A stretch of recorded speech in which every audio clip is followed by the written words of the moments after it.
광역교통망 유치는 지역 주민들에게 더 살기 좋은 도시가 되는 필요 충분 조건입니다. 서울과의 접근성이 좋아지면 지역 주민들의 생활 편의성이 올라가고 이 장점이 그 집값 상승으로 이어지기도 합니다. 실제로 안산의 경우 매번 시장 선거 때마다 후보자들이 내걸었던 게 신안산선 유치였거든요.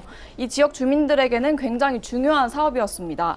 강남으로 가는 버스를 제외하면 서울로 접근할 수 있는 방법이 4호선 하나뿐이었기 때문인데요. 인근 지역인 수원의 경우 서울 각지로 향하는 버스 노선이 많고 또 인천의 경우 버스 노선뿐 아니라 급행열차까지 다 있는 것하고 비교를 해보면 상당히 대조적입니다. 이런 이유로 안산 지역 주민들에게 신안선선 유치는 더 간절했습니다. 이제 막 예비 타당성 조사를 통과했죠. 송도에서 청량리를 27분 만에 주파하는 GTX B노선이 예정대로 착공되기 위해서 시도지사들이 이제 노력을 하고 있는 것도 같은 이유입니다. 일단 서울로 접근성이 좋아지면 이래저래 좋을 것 같고요. 그러다 보니까 지역 국회의원분들의 공약 중에 하나가 유치한다 이런 얘기들이 아닐까 싶어요. 이렇게 열심히 교통망을 유치하는 게 지역 경제에 도움이 되니까 그런 거 아니겠습니까? 네, 그렇습니다. 우선 주민 입장에서는 서울과의 접근성이 좋아지는 게 분명 좋은 일입니다. 대중교통이 없는 것보다는 다양하게 있는 게 좋고 또 무엇보다 서울과의 접근성이 집값에 큰 영향을 미치기 때문인데요. 그런데 이걸 바꿔 말하면 서울과의 접근성이 좋아질수록 이 도시의 핵심 상권이 주목을 받을 가능성이 떨어진다는 얘기가 됩니다. 상대적으로 보고 즐길 거리가 다양한 서울로 가서 시간을 더 많이 보내기가 쉬워지기 때문입니다. 전문가 이야기 들어보시죠. 대도시로 인구가 흡수되는 빨대 현상을 나타내며 지역 경제를 악화시킬 수도 있습니다. 예를 들어 판교 같은 경우도 대형 백화점이 들어서기 전까지는 상가 공실이 많은 이유도 이런 현상이 있었기 때문입니다. 근데 생각해보면 말씀해 주신 대로 딱 정리를 해보자면 인천, 수원 그리고 GTX 유치 이슈가 있는 의정부 등도 해당될 것 같은데 안산을 콕 집어서 이야기한 이유가 있습니까? 네, 인천이나 수원 그리고 파주, 의정부하고 비교했을 때 안산은 약간 상황이 다릅니다.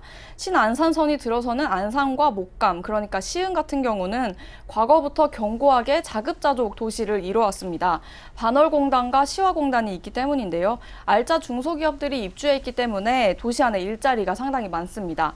안산과 시흥 지역에 사는 사람들은 대부분 이 공단으로 출퇴근을 하고 있습니다. 서울로 출퇴근하는 사람들이 많은 일산이나 과천, 김포와는 약간 성격이 다른 측면이 있는 거죠. 주민들은 도시 안에서 돈을 벌고 도시 안에서 소비를 하고 있는 겁니다. 종합해보면 안산과 시흥은 이 베드타운과는 좀 거리가 있는 도시였던 겁니다. 그러니까 한마디로 자급자족이 현재 가능하기 때문에 변화가 불가피하고 이로 인해서 손해보는 사람도 생길 수 있다. 이렇게 정리가 될 것 같습니다. 그렇다면 실제로 신안산선이 지난다고 조금 전에 말씀해 주신 안산, 목감 지역에 거주하면서 서울로 출퇴근하려는 이런 수요가 있습니까? 네, 제가 어제 안산 일대 부동산을 돌아봤었는데요. 생각보다 서울에 직장을 두고 있는 분들이 안산 지역에서 들어서는 새 아파트에 입주하고 싶어하는 수요가 꽤 많았습니다. 아무래도 여의도까지 25분 걸리니까 집에서 나와서 직장까지 도착하는데 1시간 이내로 도착할 수 있겠다 이렇게 생각을 하니까 입주를 하려는 수요가 많아진 것 같습니다. 무엇보다 서울까지 출퇴근이 편리한데도 그 집값은 저렴하니까 이 수요가 몰리고 있는 건데요. 실제로 서울과의 접근성이 좋은 안양이나 평촌 이쪽 집값이 오른 이유도 이 똑같은 이유 때문이었습니다. 인근 공인중개사 이야기 들어보시죠. 많이 오죠, 그거는. 돈이 안 되니까.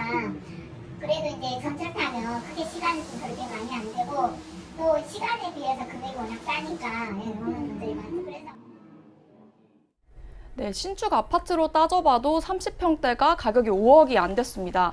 서울 아파트 값을 생각해보면 상상할 수 없는 금액이죠. 저렴한 가격과 그리고 또 신안산선 유치로 좋아진 서울 접근성이 상당히 수요를 끌어들이는 모양새였습니다. 실제로 3년 정도 전부터 신도시가 형성되기 시작한 목감 지역의 경우는 일부 단지가 이런 이유로 1억 원가량 집값이 뛰기도 했습니다. 이 신안산선이 목감 지역을 지나가거든요. 형성된 지 20년가량 된 그 안산 신도시하고 비교를 해보면 목감은 아직 이제 생활 반경이 다 조성이 되지는 않긴 했지만 서울과의 접근성이 훨씬 안산에 비해서 더 좋기 때문에 일부 부동산 중개인들은 목감을 더 높게 평가하기도 했습니다. 목감 주민과 그리고 중개업소 이야기 들어보시죠. 생각보다 많더라고요. 그러면은 신안산선 보고 들어오는 입주하시는 분들이 많아요. 저희 아파트 카페에 올라온 것만 해도 한 아파트당 한 30% 정도? 거기는 훨씬 비싸요. 피가 한 1억 5천 정도 뛰었고 분양가는 별 차이가 없었는데 오히려 안산이 더 비쌌는데 지금은 뭐 지하 1억 정도 했고 비싼 데 좋은 것들은 한 1억 5천 정도. 주민들이나 뭐 공인중개사분들의 이야기를